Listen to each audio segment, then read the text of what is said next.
ते सगळे आम्ही सहकारी होतो. तिचा मी थेऊर कारखाना, हवेली कृषी उत्पन्न बाजार समिती आणि ओझरचा उल्लेख माझ्या गोरगंगा कारखान्याचा केला. मी तुम्हाला सांगतो, केंद्रातलं सरकार अजून 4.5 वर्ष तिथं थांबणार आहे, कारण 5 वर्षाचा कारकीर्द असते. अमित शहाची माझी खूप चांगली ओळख आहे. ते सहकार मंत्री आहे. एनसीडीसी त्यांच्या हातात आहे. उद्याच्याला तुम्हाला 20 तारखेला जे मतदान करायचंय ते मतदान करत असताना आपल्याला कुठल्याही परिस्थितीमध्ये अमितभाईंची मदत लागणार आहे. मधल्या काळामध्ये अनेक कारखान्यांना मी तिथं जाऊन त्यांची मदत घेतली. उदाहरणार्थ किसनवीर कारखाना, खंडाळा कारखाना, विठ्ठल कारखाना, बऱ्याच कारखान्यांची मी नावं घेतली. हे जरी अडचण असली तर प्रयत्न केला तर अडचण मधनं बाहेर निघता येतं. आता तुमच्या पुढे 2 पर्याय आहेत. अनेक उमेदवार उभे आहेत. खूप जणांनी मनाचा मोठेपणा दाखवला आणि त्यांनी माघार घेतली. त्या सगळ्यांना, प्रदीप सहित सगळ्यांना मी धन्यवाद देतो.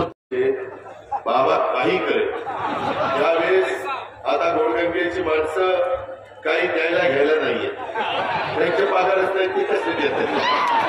त्याच्यामुळं व्यंकटेश कृपा येईल आणि ती लोक येतील. जागरा रात्र वाहिण्याची, डोळ्यात तेल घालून तुम्ही इतकं वातावरण चढवत गेलाय की 100% माऊली 23 तारखेला दुपारी आमदार झालेला मला पाहायला मिळणार.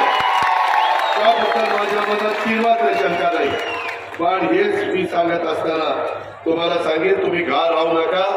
ज्यावेळेस एखाद्याच्या पायाखालची वाळू घसरायला लागती त्यावेळेस ती व्यक्ती कुठल्याही थराला जाती, कुठल्या थराला गेली ते बघाशी उदाहरण मी तुम्हाला दिलं. त्याच्याही पुढे जायची शक्यता नाकारता येत नाही. आणि म्हणून त्या महायुतीचा उमेदवार या नात्याने माऊलीला तुम्ही माझ्याबरोबर विधानसभेमध्ये पाठवा, हीच आग्रहाची नम्रतेची कळकळीची विनंती करतो. आणि तुमचे सगळे कामं करण्याच्या करता माऊलीच्या पाठीशी मी मजबूतीने उभा राहील हा शब्द देतो. आणि आमचं चुकलेलं असेल तर आम्ही देखील ती चूक मान्य करू. आणि 3 आरोपी अटक केले. त्याच्यामध्ये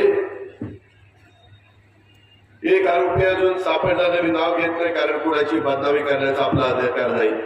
सदर गुन्ह्यामध्ये भाऊसाहेब कोळके यांच्याकडं गुन्हा कोणी करण्यास लावला, त्याच्या खोलात गेले, त्याची सखोल चौकशी केली. परंतु त्या भाऊसाहेब कोळकेंनी सांगितलं स्वतःच आर्थिक फायद्यासाठी मी केलेलं आहे, कुणीही मला सांगितलेलं नाही, कुणाचाही दुरान्वय देखील इथं संबंध नाही. आणि त्यामध्ये माझं पीडीसीसी बँकेचं 14-15 लाख रुपयाचं कर्ज आहे, त्याकरता मी हे केलं.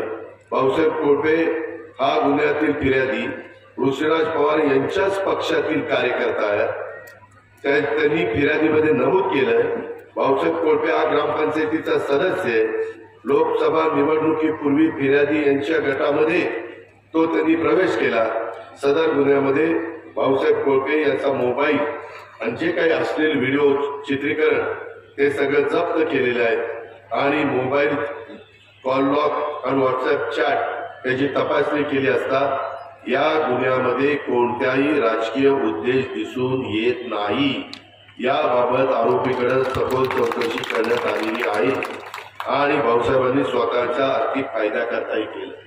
म्हणजे मुलाला तिथं काहींनी त्रास दिला, त्याचा छळ केला आणि त्याच्यात माऊली कटकेचे बगलबच्चे तिथं होते.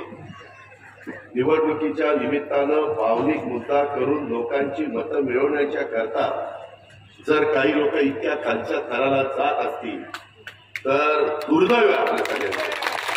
अरे खुल्या मनाने निवडणुका करा ना, परंतु ही काय रडी चढा. मी तुम्हाला सांगतो काय झालं ते. 9/11/2024 शिरूर पोलीस स्टेशनच्या हद्दीमध्ये मांडवगड फराटे येथे राष्ट्रवादी काँग्रेस पक्ष शरदचंद्र पवार पक्षाचे उमेदवार अशोक पवार यांचा प्रचार चालू होता. त्यांच्याच पक्षाचे कार्यकर्ते नमूद गुन्ह्यातील मुख्य आरोपी भाऊसाहेब बिरा कोळपे याने उमेदवार अशोक पवार यांचे चिरंजीव ऋषिराज अशोक पवार यांना आपल्या पार्टीमध्ये काही लोकांना प्रवेश द्यायचा आहे, आता आम्ही दिला तसा, आणि असं सांगून एका बंगल्यात नेलं आणि सदर बंगल्यामध्ये हा आरोपी जो त्यांच्याबरोबर गेले 6 महिने प्रचार आणि त्यांच्या जवळचा काम करतोय तो भाऊसाहेब त्या ठिकाणी कोळपे त्यांची पत्नी, मी आता बाकीचं काही बोलत नाही, नको त्या गोष्टी, तिथं व्हिडिओ त्या ठिकाणी बनवला.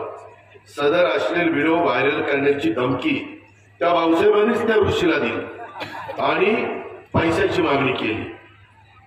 त्यामुळं हा गुन्हा दाखल झालाय. सदर गुन्ह्यात 3 आरोपी, त्यांनी नंतर ऋषीने सांगितलं त्यांनी काहीतरी 10 कोटी मागितले. म्हणले 10 कोटी दे, नाहीतर बघ तुला बघतोच, नाहीतर हे सगळं बाहेर काढतो. त्याच्यावर काहीतरी बँकेचं 15-20 लाख का 15 काहीतरी लाख कर्ज होतं आणि ते कर्ज फेडण्याकरता ज्या सुप्रीम डोक्यातनं ही कल्पना निघाली आणि त्याच्यात बातमी भेदकामाची आपल्या उमेदवाराची किंवा आपल्या कार्यकर्त्यांची. त्याच्यातनं मला कळल्यानंतर मी संबंधितांना सांगितलं याचा कडक तपास करा, कुणी असू दे, सोडायचा नाही. ताज्या घडामोडी जाणून घेण्यासाठी शिवशाही न्यूज यूट्यूब चॅनलला सबस्क्राईब करा. आपण हा व्हिडिओ फेसबुकवर पाहत असाल तर फेसबुक पेज फॉलो करा आणि शिवशाही न्यूज.com या आपल्या वेबसाईटलाही भेट द्या.